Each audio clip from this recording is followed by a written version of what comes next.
नमस्कार दोस्तों, क से कहानी चैनल में आप सबका स्वागत है। अभी तक आप फ्रांसीसी लेखक गाय दी मोपांसा की कहानियाँ सुन रहे थे। अब मैं आपके सामने अमेरिकन लेखक ओ हेनरी की कहानियाँ लेकर प्रस्तुत हूँ।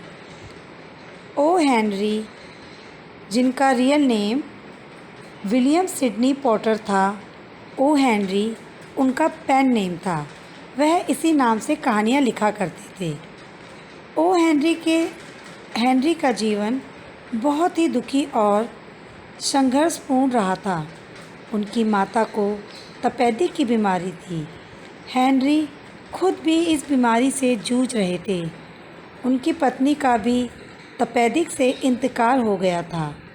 उनकी बेटी, जिसे वह बहुत प्यार करते थे, वह भी इस बीमारी के कारण अल्प आयु में गुजर गई थी।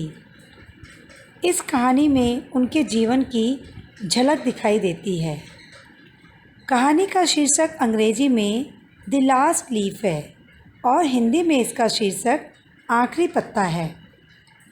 इस कहानी में 3 मुख्य पात्र हैं, 2 कलाकार हैं और माफ़ करना, तीनों कलाकार हैं, जिनमें से 2 लड़कियां हैं और एक बुजुर्ग है।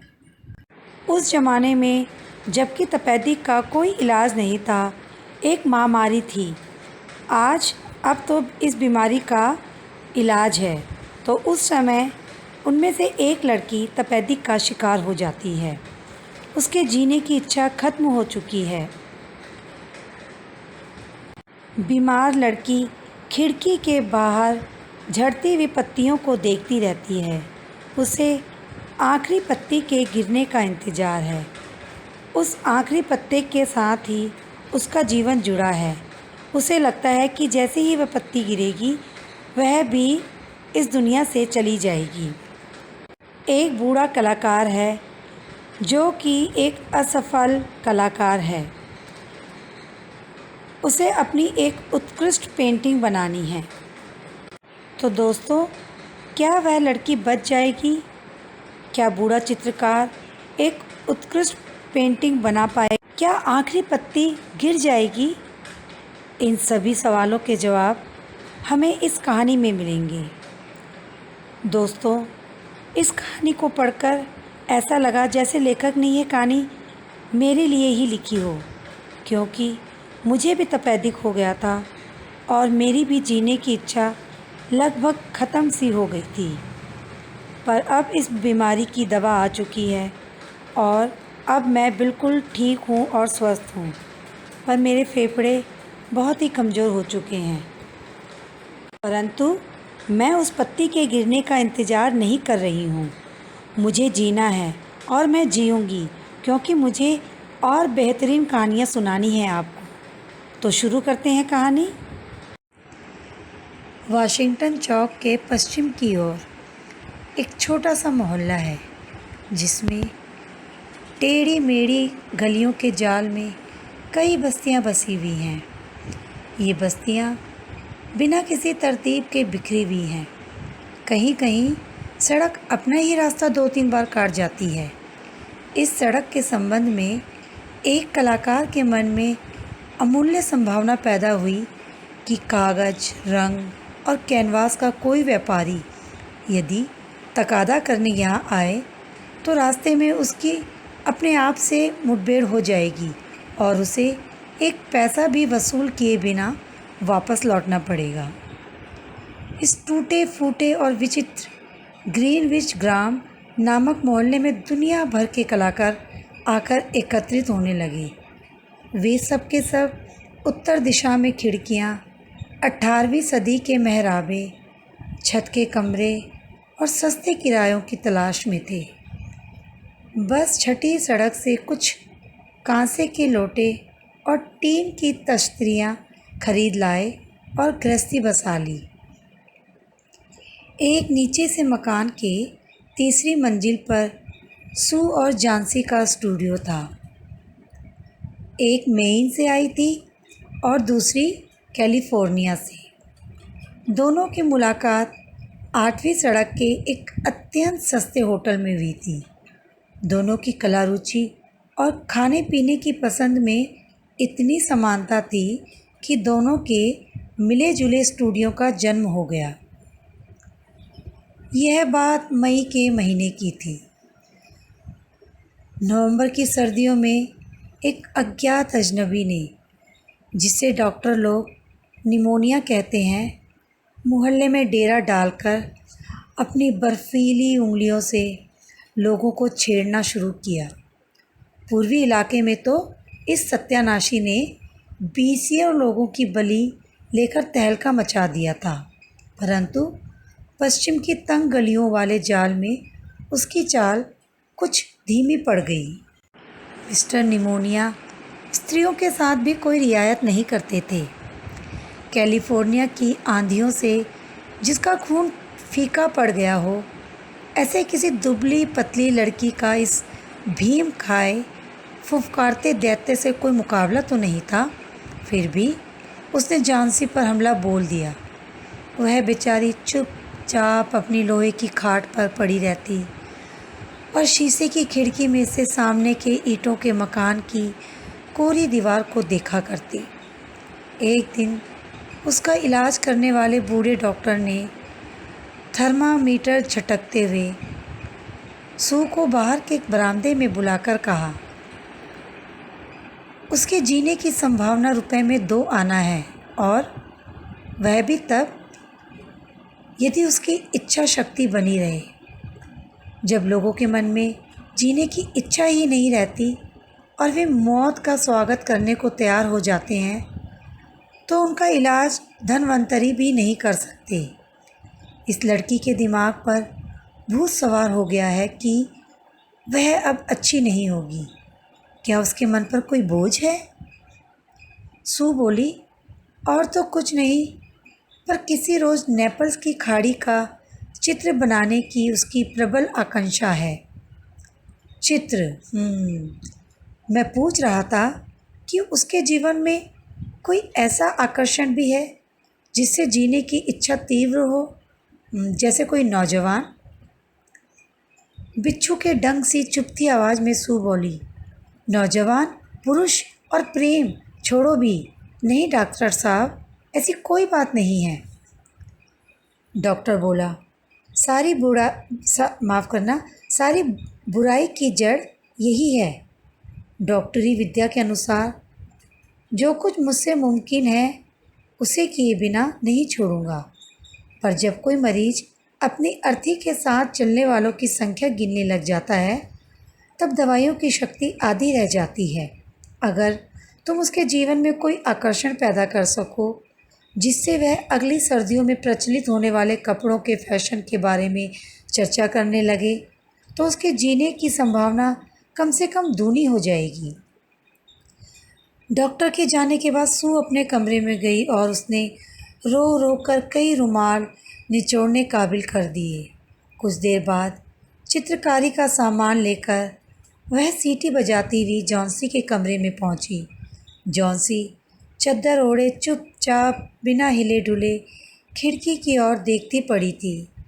उसे सोई हुई जानकर उसने सीटी बजाना बंद कर दिया। तख्ते पर कागज़ लगाकर वह किसी पत्रिका की कहानी के लिए कलम स्याही से एक तस्वीर बनाने बैठी। नवोदित कलाकारों को कला की मंजिल तक पहुंचने के लिए पत्रिकाओं के लिए तस्वीरें बनानी ही पड़ती हैं, जैसे साहित्य की मंजिल तक पहुंचने के लिए नवोदित लेखकों को पत्रिकाओं की कहानियां लिखनी पड़ती हैं। ज्यों ही सू एक घुड़सवार जैसा ब्रीजेस पहने, एक आँख का चश्मा लगाए, किसी इडाहो के गडरिये के चित्र की रेखाएं बनाने लगी कि उसे एक धीमी आवाज़ अनेक बार दोहराती सी सुनाई दी। वह शीघ्र ही बीमार के बिस्तरे के पास गई। जॉन्सी की आंखें खुली थी। वह खिड़की से बाहर देख रही थी और कुछ गिनती बोल रही थी, लेकिन वह उल्टा जप कर रही थी। वह बोली 12 है, फिर कुछ देर बाद 11 है, फिर 10 और 9 और तब एक साथ 8 और 7। सू ने उत्कंठा से खिड़की के बाहर नज़र डाली। वहाँ गिनने लायक क्या था? एक खुला बंजर चौक या 20 फीट दूर ईंटों के मकान की कोरी दीवार, एक पुरानी ऐंठी हुई जड़ें निकली हुई सदाबहार की बेल दीवार की आधी ऊंचाई तक चढ़ी हुई थी। शिशिर की ठंडी सांसों ने उसके शरीर की पत्तियां तोड़ ली थी और उसकी कंकाल शाखाएं एकदम उघाड़ी उन टूटी फूटी ईंटों से लटक रही थी। सू ने पूछा, क्या है जानी? अत्यंत धीमे स्वर में चांसी बोली, 6। अब वे जल्दी जल्दी गिर रही हैं। 3 दिन पहले वहाँ करीब 100 था। उन्हें गिनते गिनते सिर दुखने लगता था। वह एक और गिरी, अब बची सिर्फ 5। 5 क्या जानी, 5 क्या? अपनी सू को तो बता। पत्तियाँ, उस बेल की पत्तियाँ। जिस वक्त वह आखिरी पत्ती गिरेगी मैं भी चली जाऊंगी। मुझे 3 दिन से इसका पता है। क्या डॉक्टर ने तुम्हें नहीं बताया? अत्यंत तिरस्कार के साथ सू ने शिकायत की, ओह, इतनी बेवकूफ़ तो कहीं नहीं देखी। तेरे ठीक होने का इन पत्तियों से क्या संबंध है? तू उस बेल से प्यार किया करती थी। क्यों? इसलिए? बदमाश, अपनी बेवकूफ़ी बंद कर। अभी सुबह ही तो डॉक्टर आया था। डॉक्टर ने बताया था कि तेरे जल्दी से ठीक होने की संभावना, ठीक किन शब्दों में कहा था? हाँ, कहा था संभावना रुपए में 14 आना है। और न्यूयॉर्क में जब हम किसी टैक्सी में बैठते हैं या किसी नई इमारत के पास से गुजरते हैं तब भी जीने की संभावना इससे अधिक नहीं रहती। अब थोड़ा शोरबा पीने की कोशिश कर और अपनी सू को तस्वीर बनाने दे ताकि उसे संपादक महोदय के हाथों बेचकर वह अपनी बीमार बच्ची के लिए थोड़ी दवा दारू और अपने खुद के पेट के लिए कुछ रोटी पानी ला सके। अपनी आंखों को खिड़की के बाहर टिकाए जॉन्सी बोली, तुम्हें अब मेरे लिए शराब लाने की ज़रूरत नहीं। वह एक और गिरी, नहीं, मुझे शोरबे की भी ज़रूरत नहीं। अब सिर्फ 4 रह गई। अंधेरा होने से पहले उस आखिरी पत्ती को गिरते हुए देख लूँ बस, फिर मैं भी चली जाऊँगी। सू उस पर झुकती हुई बोली, प्यारी जॉन्सी, तुझे प्रतिज्ञा करनी होगी कि तू आंखें बंद रखेगी तब तक जब तक मैं काम करती रहूं। खिड़की से बाहर नहीं देखेगी। कल तक ये तस्वीर पहुंचा देनी है। मुझे रोशनी की ज़रूरत है, वरना अभी खिड़की बंद कर देती। जॉन्सी ने रुखाई से पूछा, क्या तुम दूसरे कमरे में बैठकर तस्वीरें नहीं बना सकती? सू ने कहा, मुझे तेरे पास ही रहना चाहिए। इसके अलावा मैं तुझे उस बेल की तरफ देखने देना नहीं चाहती। किसी गिरी हुई मूर्ति की तरह निश्चल और सफ़ेद अपनी आंखें बंद करती हुई जॉन्सी बोली, काम ख़त्म होते ही मुझे बोल देना, क्योंकि मैं उस आखिरी पत्ती को गिरते हुए देखना चाहती हूँ।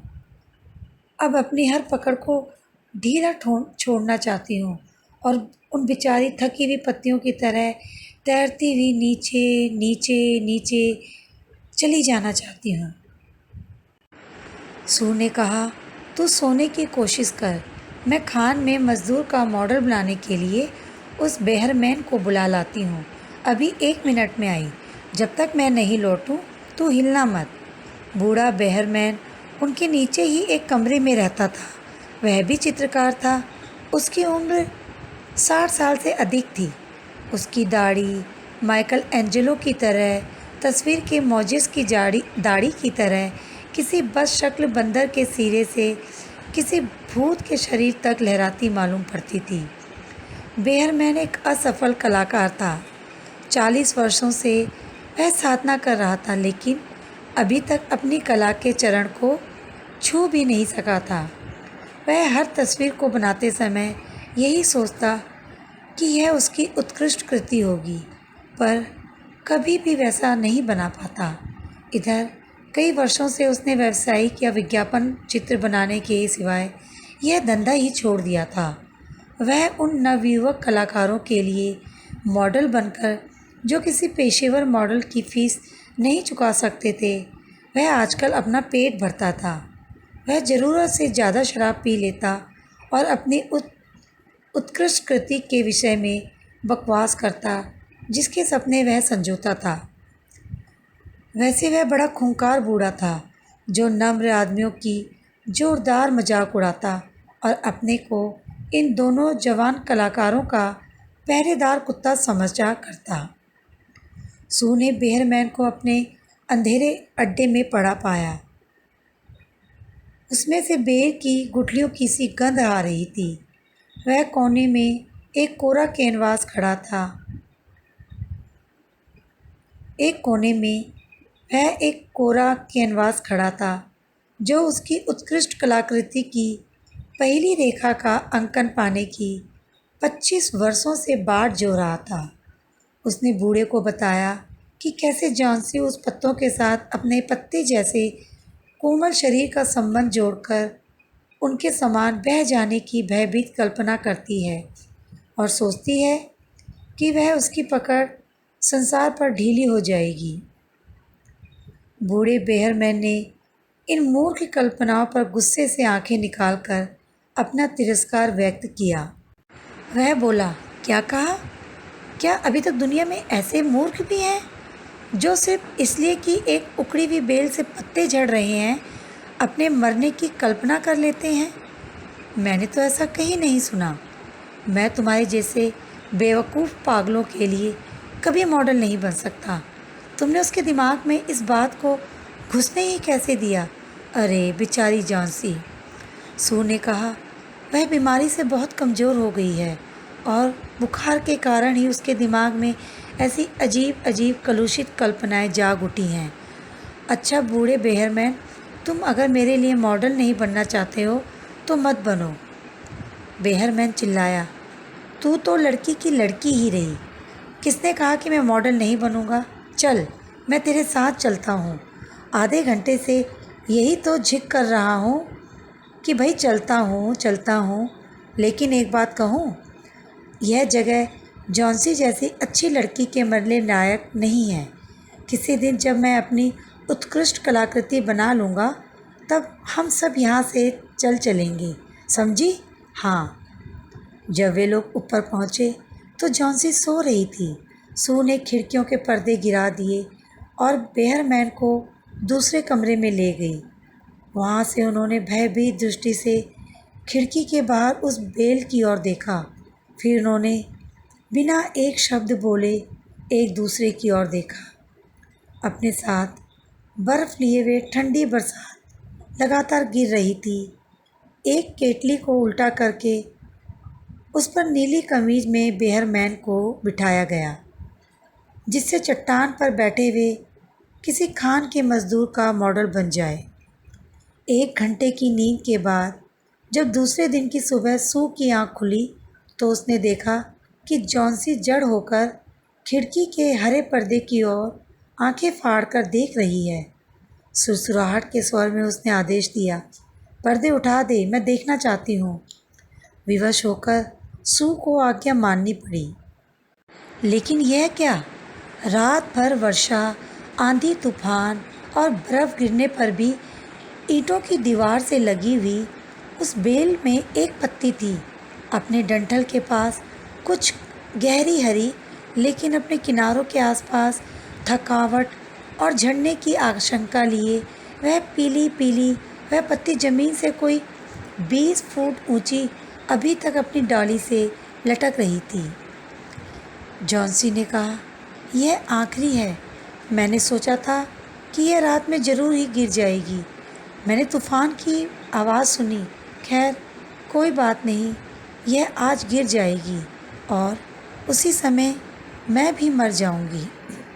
तकिए पर अपना थका हुआ चेहरा झुकाकर सू बोली, क्या कहती है पागल? अपना नहीं तो कम से कम मेरा ख्याल कर। मैं क्या करूंगी? पर जॉन्सी ने जैसे कोई जवाब नहीं दिया। इस दुनिया की सबसे अकेली वस्तु यह आत्मा है। जब तक वह अपनी रहस्यमयी लंबी यात्रा पर जाने की तैयारी में होती है, ज्यों त्यों संसार और मित्रता से बांधने वाले उसके बंधन ढीले पड़ते गए। त्यों त्यों उसकी कल्पना ने उसे अधिक जोर से जकड़ना शुरू कर दिया। दिन बीत गया और संध्या के शीत प्रकाश में भी दीवार से लगी हुई बेल से लटका हुआ वह पत्ता उन्हें दिखाई देता रहा, पर तभी रात पड़ने के साथ साथ उत्तरी हवाएं फिर चलने लगी और वर्षा की झाड़ियाँ खिड़की से टकरा कर छज्जे पर बह आई। रोशनी होते ही निर्दयी जॉन्सी ने आदेश दिया कि पर्दे उठा दिए जाएं। बेल में पत्ती अभी तक मौजूद थी। जॉन्सी बहुत देर तक उसी को एकटक देखती रही। उसने सू को पुकारा, जो चौके में स्टोव पर मुर्गी का शोरबा बना रही थी। जॉन्सी बोली, सूडी, मैं बहुत ही ख़राब लड़की हूँ।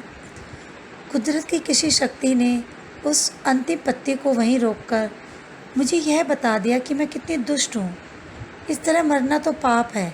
ला, मुझे थोड़ा सा शोरबा दे और कुछ दूध में जहर मिलाकर ला दे, पर नहीं, उससे पहले मुझे ज़रा शीशा दे और मेरे सिरहाने कुछ तकिए लगा दे, ताकि मैं बैठे बैठे तुझे खाना बनाते हुए देख सकूं। कोई 1 घंटे बाद वह बोली, सूडी, मुझे लगता है कि मैं कभी ना कभी नेपल्स की खाड़ी का चित्र ज़रूर बनाऊंगी। शाम को डॉक्टर साहब फिर आए। सू कुछ बहाना बनाकर उनसे बाहर जाकर मिली। सू दुर्बल कांपते हाथों को अपने हाथों में लेकर डॉक्टर साहब बोले, अब संभावना 8 आना मानी जा सकती है।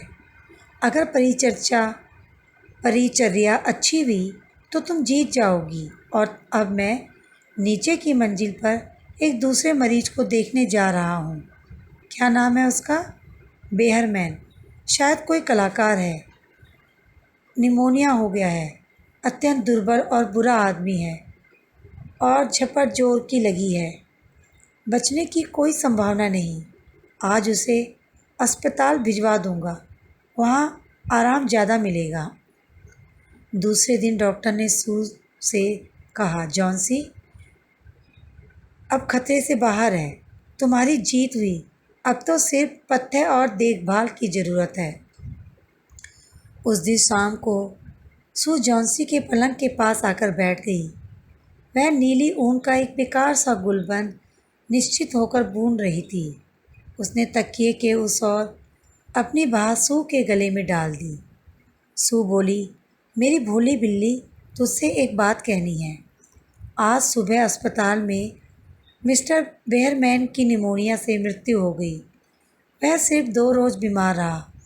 परसों सुबह ही चौकीदार ने उसे अपने कमरे में दर्द से तड़पता पाया था। उसके कपड़े, यहाँ तक कि जूते भी पूरी तरह से भीगे हुए और बर्फ़ के समान ठंडे हो रहे थे। कोई नहीं जानता कि ऐसी भयानक रात में वह कहाँ गया था, लेकिन उसके कमरे से एक जलती हुई लालटेन, एक नसेनी, 2-4 ब्रश और फलक पर कुछ हरा और पीला रंग मिला। जरा खिड़की से बाहर तो देख, दीवार के पास उस अंतिम पत्ती को। क्या तुझे कभी आश्चर्य नहीं हुआ कि इतनी आंधी और तूफान में भी वह पत्ती हिलती क्यों नहीं? प्यारी सखी, यही बेहरमैन की उत्कृष्ट कलाकृति थी। जिस रात को वह अंतिम पत्ती गिरी, उसी रात उसने उसका निर्माण किया था। दोस्तों, कहानी यहीं ख़त्म होती है। अगर आपको ये अच्छी लगी कहानी तो प्लीज़ आप कमेंट कीजिए और मेरे चैनल को सब्सक्राइब कीजिए, लाइक कीजिए और शेयर कीजिए। नमस्कार।